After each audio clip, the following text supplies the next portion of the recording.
Ang paglakad sa pananampalataya ay ang pagtitiwala at pagsunod sa mga yapak ng ating mga ninuno sa pananampalataya tulad nina Abraham, Moses at David.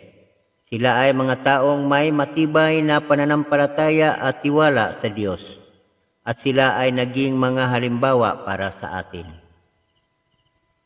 Mga talata sa Biblia. Hebrews chapter 11 verse 8 to 10. Sa pamagitan ng pananampalataya, si Abraham ay tumalima sa tawag ng Diyos at umalis patungo sa isang lugar na hindi niya alam.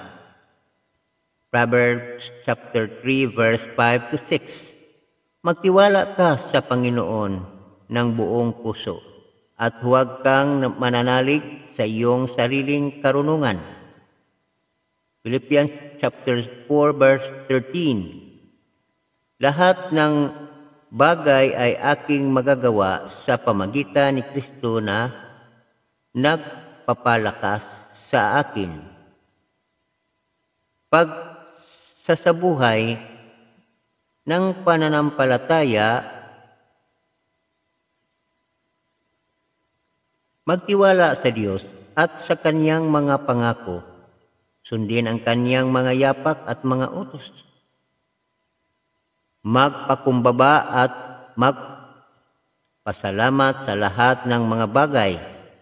Magpatuloy na maglakad sa pananampalataya kahit na sa mga panahon ng pagsubok at paghihirap.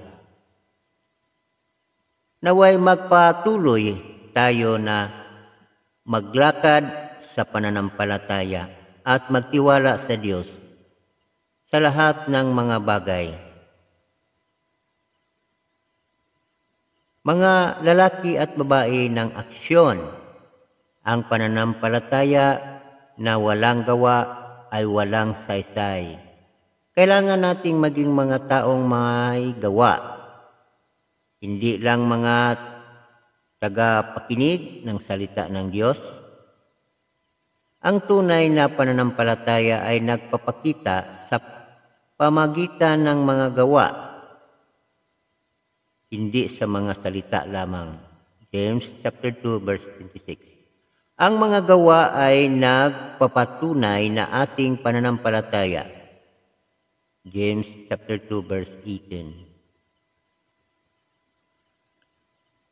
Paggabay sa kabataan.